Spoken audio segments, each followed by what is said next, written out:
जिस तरह अभी एग्जिट पोल आ चुके हैं सभी चैनलों द्वारा, कोई सभी बीजेपी को जिता रहे हैं। हम इसी में जनता की राय लेंगे, युवाओं की राय लेंगे। हमारे साथ कुछ युवा मौजूद हैं, हम उनसे बात करेंगे। अभी एग्जिट पोल आ चुके हैं और सारे चैनल बीजेपी को जिता रहे हैं। आपको क्या लगता है किसकी सरकार बनेगी? सरकार तो अभी कह नहीं सकते। एग्जिट पोल जो है, एग्जिट पोल में क्या रहता है कि कई बार वोटर जो साइलेंट वोटर रहता है वो कई बार ये नहीं बता पाता कि हमने वोट किसको दिया है। तो एग्जिट पोल पर भरोसा करना कहीं ना कहीं बेवकूफ़ी होगा। जिस तरह से सारे एग्जिट पोल आए हैं, मैं नहीं मानता कि एग्जिट पोल पूरे सही होंगे। और जहाँ तक सरकार बनेगी वो किसी की भी सरकार बन सकती है, वो फाइनल 23 तारीख को ही होगा। अच्छा, नहीं, मध्य प्रदेश में 29 सीटें हैं, उसमें आप मध्य प्रदेश से बिलोंग करते। पिछली बार 27 सीटें मिली थी 2014 में। इस बार कितने मिलने का अनुमान है?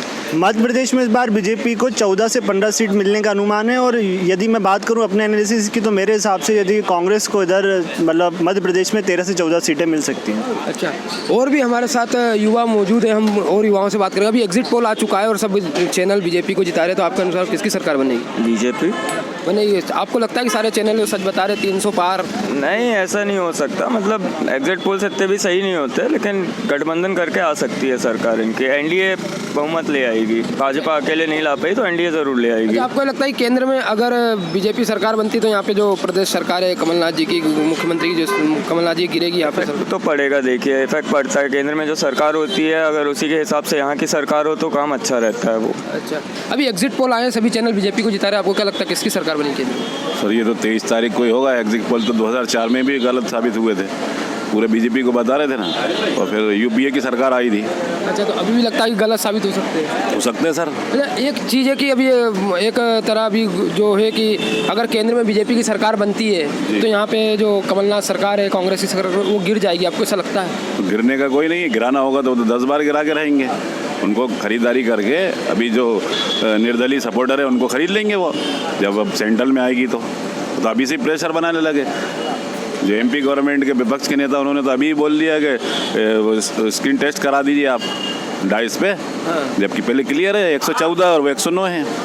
पर अभी अविश्वास प्रस्ताव का भी चल रहा है कि वही चीज़ है कि अविश्वास प्रस्ताव का इतने जल्दी कर दिया कि उन्होंने एग्जिट पोल के ऊपर ही शुरू हो गए वो। कि अभी जो एग्जिट पोल आए हैं, पूरे जो चैनल बता रहे हैं कि इस बार बीजेपी बहुमत ला रही, तो आपको क्या लगता है एग्जिट पोल सही है गलत है? देखिए, एग्जिट पोलों की बात अगर मैं करूं आपसे, तो एग्जिट पोल बनाता कौन है?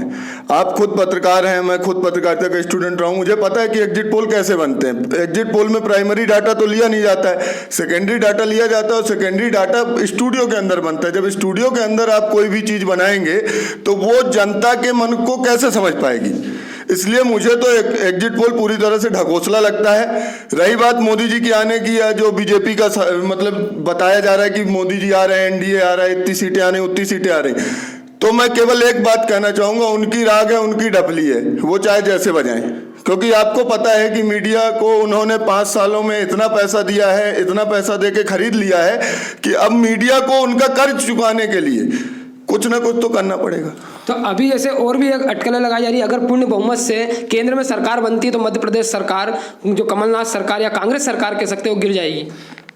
ये सोच भी जो है तो मुझे हास्यास्पद लगती है। बीजेपी के जो नेता प्रतिपक्ष हैं मध्य प्रदेश विधानसभा के गोपाल भार्गव जी, उन्हें सोचना चाहिए। अपने विधायक बचा नहीं पा रहे, वो कमलनाथ की सरकार गिराएंगे।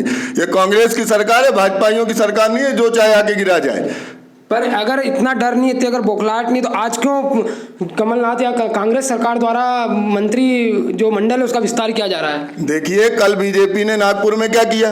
कल बीजेपी ने नागपुर में बैठक की, आज बीजेपी की बैठक है। हमने तो ये बैठक इसलिए बुलाई है जिससे हम जो है तो अपने जो हमारे पोलिंग एजेंट थे उनकी जो गणना है, या उनके जो सीरियल नंबर वीपीएट के नंबर हैं, ईवीएम के नंबर है, उन बारे में जो है तो हम बिल्कुल सतर्क रहें, और जब मतगणना हो तो हम पूरी तैयारी के साथ वहां पहुंचे। नहीं तो पर अभी जो खबरें आ रही है कि मंत्रिमंडल का विस्तार होगा, मतलब मंत्रिमंडल का विस्तार होगा तो जो छूटे हुए लोग हैं उनको खुश करना, या जो भी विधायक जिनको मंत्री नहीं बना पाए उन्हें राज्य मंत्री का दर्जा या कैबिनेट मंत्री का दर्जा देकर कि वो कांग्रेस से टूटे नहीं, उनको खुश करने की रणनीति नहीं लग रही है ये? जाहिर सी बात है कि मंत्रिमंडल का विस्तार होगा जब मध्य प्रदेश में 33 मंत्री बनाए जा सकते हैं। अभी 28 मंत्री हैं, जाहिर तौर पे है कि मंत्रिमंडल का विस्तार होगा। उन 5 सीटों को हम छोड़ के थोड़ी रखेंगे।